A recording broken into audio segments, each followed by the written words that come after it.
Free terrifying Disneyland horror stories. Story 1. The Child Who Never Left. Disneyland is filled with the laughter of children. But what happens when one of them never leaves? One family's visit turned into a nightmare when the child met something unnatural. It was supposed to be a perfect vacation. The Johnson family had traveled from out of state to visit Disneyland with their 5-year-old son, Lucas. They had just finished riding the teacups and were making their way toward Fantasyland when Lucas suddenly stopped. Mommy, look! The boy in the window is waving at me. His parents turned to where Lucas was pointing, but there was nothing there. Just a second-floor window of an old gift shop, its glass fogged from the inside. There was no one behind it, no movement at all. Honey, there's no one there. When they looked back at Lucas, he was gone. Panic set in instantly. They searched everywhere, calling his name, pushing through the crowd. Security was alerted, announcements were made. The hours stretched on. And then, just before the park was set to close, they found him. Lucas was standing inside a restricted section of It's a Small World. The ride had been shut down for maintenance, yet somehow he had gotten inside. He was standing motionless, staring at the dolls. Lucas, oh my God, we've been looking everywhere. She ran to him, but he didn't react. His face was pale, his eyes vacant. When she touched his arm, it was ice cold.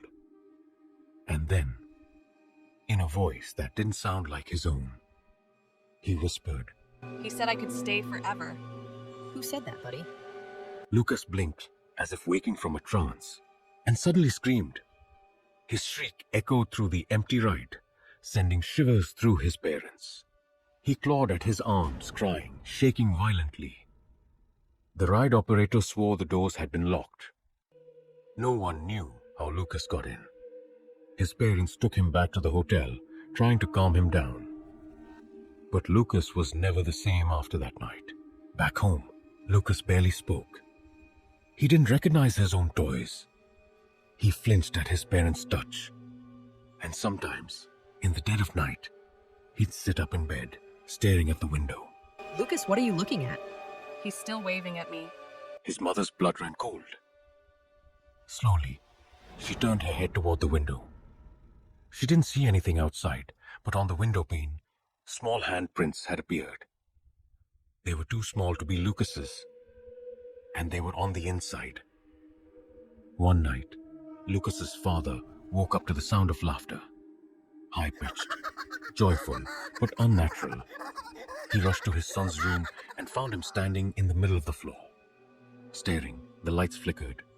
The air in the room turned ice cold. And for a split second, Mr. Johnson saw it. The silhouette of a child in the corner of the room. Its head tilted at an unnatural angle. Its wide, glassy eyes locked onto him. It grinned. By morning, Lucas was gone. His window was still locked from the inside. There were no signs of forced entry. His parents searched everywhere, but he had vanished, just like at Disneyland. A week later, a park employee reported something strange. During routine maintenance of It's a Small World, he noticed a new doll had appeared, one that hadn't been there before. It looked just like Lucas. Same curly brown hair, same blue overalls, but its eyes looked almost real. And if you stand close enough, you might hear it whisper, "Mommy, help me."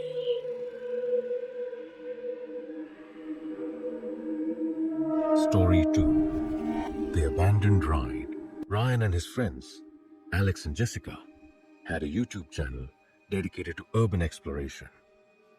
They had explored abandoned malls, old hospitals, even defunct amusement parks, but Disneyland was their holy grail, a place full of forgotten history unseen by guests.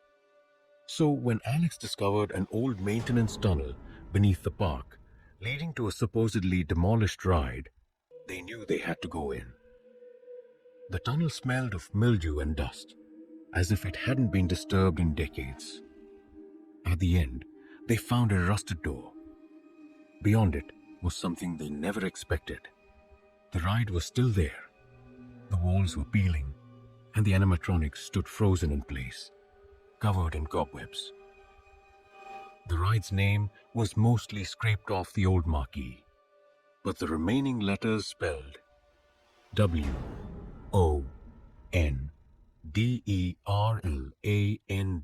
Wonderland. The ride was a dark ride, one of those slow-moving attractions that guided guests through an animatronic story. The track was still intact, the carts sitting in place like forgotten tombstones. The air was thick with something stale, something wrong. As they moved deeper inside, their flashlights flickering against the dusty figures, something changed. The air shifted. Jessica turned her flashlight toward the animatronics. The figures were still, their glassy eyes staring into nothing. But then, one of them, a life-sized rabbit dressed as a magician, tilted its head toward them. Then, the worst part. The ride turned on. The lights flickered to life, bathing the room in sickly, flickering yellow. The old music track began playing, warped and slowing down, like a record being dragged. The ride's carts jolted forward, but there were no guests to ride them. Only shadows, shifting inside. They bolted for the exit, but the door, it wasn't where they left it. The ride had changed. The corridors stretched longer, the walls seemed to shift. It was as if the building itself was alive. They ran blindly, searching for another way out. The once abandoned ride was now a labyrinth of moving walls and animatronics that shouldn't be functioning. Ryan pulled at a rusted emergency exit door, but it wouldn't budge. Then Alex screamed. Jessica turned just in time to see something dragging Alex backward into the ride. It wasn't an animatronic. It wasn't human either. It was something else. A shape made of wires and forgotten parts. A grotesque fusion of all the characters in the ride. Its fingers were long metal rods bent like claws. Alex's scream was cut short. They sprinted through the darkened corridors, the sound of animatronics clicking awake all around them. The ride wasn't abandoned. It had been waiting. Only Ryan made it out. When he burst through a service exit and into the night air, he collapsed, gasping for breath. Security found him hours later, incoherent, rambling about a ride that shouldn't exist. They searched the area. There was no tunnel, no ride, no sign of Jessica or Alex. The footage on Ryan's camera was mostly corrupted, but the last frame remained intact. It showed the ride entrance behind him. Above it, a new sign that hadn't been there before. It read, "Now open for new recruits."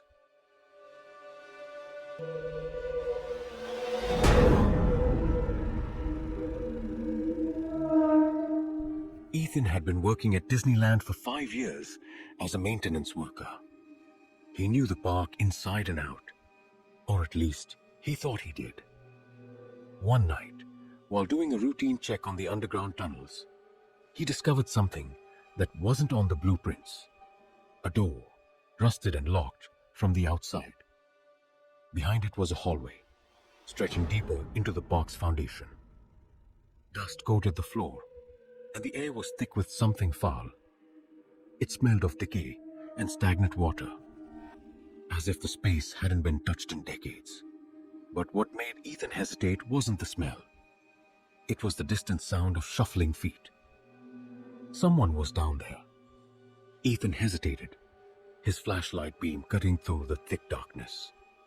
The corridor seemed to stretch longer than it should have, the walls narrowing as he moved forward. Then he saw them, long, deep scratches running along the cement, as if something had been clawing at the walls trying to get out.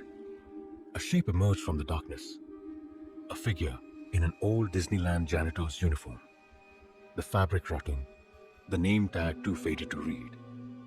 The figure's limbs were elongated, its posture unnatural, its neck bent at an impossible angle.